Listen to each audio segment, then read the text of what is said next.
All right, so let's talk about another important article for entity linking. But here we use end-to-end. Everything is end-to-end. There is no latent things to model and those, so everything is end-to-end. Very classic. And this paper, I want to focus on this paper. So the fact is, entity linking is an essential task for semantic text understanding and information extraction. Popular methods separately address the mention detection, and then they give it to entity disambiguation like a pipeline, without leveraging their mutual information.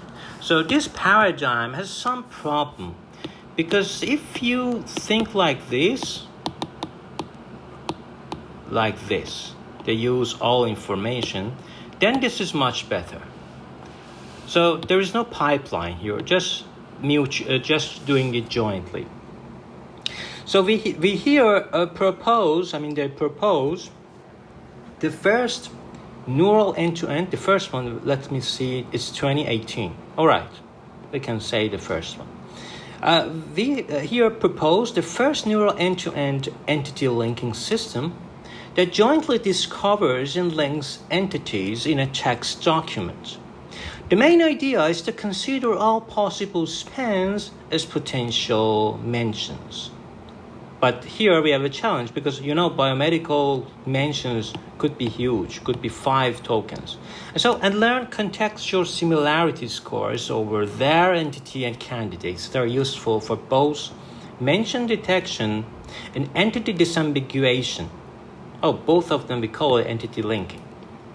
So entity linking typically performs 2 tasks: mention detection or name entity recognition, but restricted to named entities.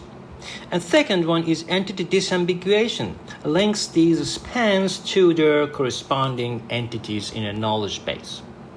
Until recently, the main common approach for popular systems was to solve these 2 sub-problems independently. However, the important dependency between the 2 steps is ignored, and errors caused by mention detection and name entity recognition will propagate to entity disambiguation without possibility of recovery. So this is an example where mention detection may benefit from entity disambiguation and vice versa. So as you see, each wrong mention detection decision, underlined by red, can be avoided by proper context understanding. For example, this one could be avoided. This one could be avoided. And so the correct spans are shown in blue. Anything that has red could be avoided.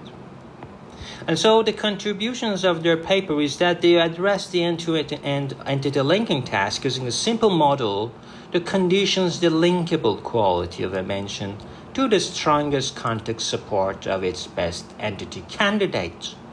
And we are among the first to show that, with one single exception, engineered features can be fully replaced by neural embeddings automatically. And so this is the beautiful architecture. You see, they have the text, you get the context-aware embedding, and here is set of candidates that are generated, we get the top of them, and then you do some inner product to set. And you may say, we don't know this, but we call this prior in machine learning. We know some estimations. It's very quick estimation. It's not very precise, but at least it's a good prior. For example, in Bayesian analysis, you need to have a prior at least if you want to do. But here, they use this prior as an input to the second feed-forward neural networks. The first one here is just using the mention with embedding, but here uses 3 inputs. Long-range attention score, which is at my last slide, And these inner product, which is common for these for similarity of in entity linking literature. And finally, this is my last slide. This is my last slide that I say global voting, because all of them is, you should see it in a bigger context, because otherwise it's not good.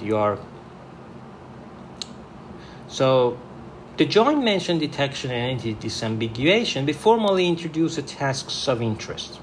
For entity linking, the input is a text document given as a sequence of words from a dictionary. The output of an entity linking model is a list of mention, entity pairs, mention, entity, mention, entity, mention, entity, mention, entity, where each mention is a word subsequence of input documents. And each entity is an entry in knowledge base. For biomedical checks, we use UMLS. We have concepts, for example, UI 560778. And so for entity disambiguation tasks, the list of entity mentions that need to be disambiguated is additionally provided as an input. And the expected output is a list of corresponding annotations. The entities that are linked to that. And just like previous lecture, we use word and character embedding. It's very common in the literature. And they use LSTM. And just like previous lecture, they use forward and backward LSTM. And then just like previous lecture, we concatenate them. And so everything is usual. Mention representation. We find it crucial to make word embeddings aware of their local context, thus being informative for both mention boundary detection and entity disambiguation. We thus encode context information into words using a bi-LSTM layer on top of the word character embeddings.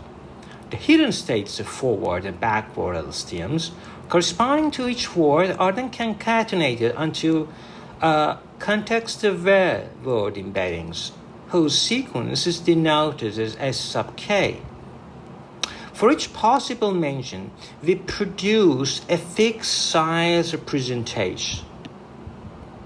Why fixed size? Because we need the entity to be fixed size again, so that we could do a kind of dot product. And so they use a simple soft head, and the soft head embedding x hat m is built using just the attention mechanism on top of the mentions word.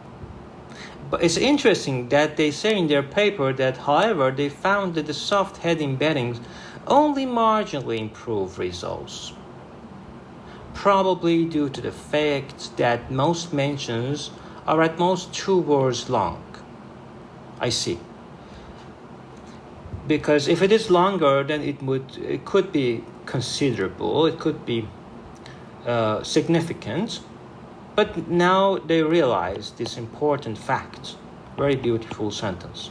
So to learn nonlinear interactions between the component word vectors, we project G's sub m to a final mention representation with the same size as entity embeddings.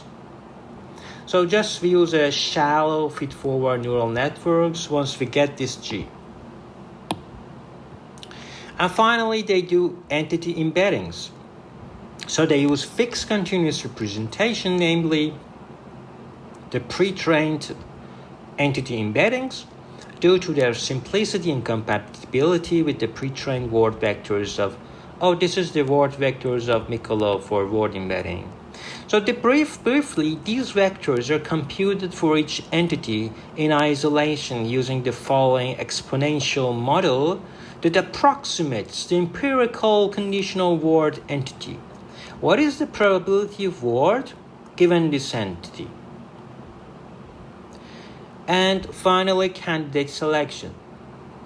I think it's like previous lecture. For each span, they select up to S entity candidates that might be referred to this mention. These are top entities based on an empirical probability entity. 2017 from Wikipedia, hyperlinks. So for final local score, as I said, we have three inputs: the log prior probability, the long-range attention scores, which they mentioned that it may not be not significant for shorter mentions, and finally the things that everybody do, just the inner product of mention and entity. And we give it to a feed-forward neural networks to have final local score. So this is final local score. For a given mention, we match it for each entity. For each entity, we see what is the mention score. Is it high? Is it low? And for long-range context attention, in some cases, our model might be improved by explicitly capturing long context dependencies. And for training, they use this this is if entity and mention are in G, and then otherwise we have this function. So this psi is important that we have calculated in this formula, this psi. The score, context aware entity mention. So we want to maximize it. And finally, for inference, their method can be applied for both entity linking and entity disambiguation. First, for each document in their test set, they select all possibly linkable token spans. For example, all spans, such that the C of M is greater than 1, and so the input set of mentions respects. The best linking threshold, delta, is found on the validation set such that the micro F1 metric is maximized when only linking mention entity pairs with psi score greater than delta. At test time, only entity mention pairs with a score higher than delta are kept and sorted according to their psi scores.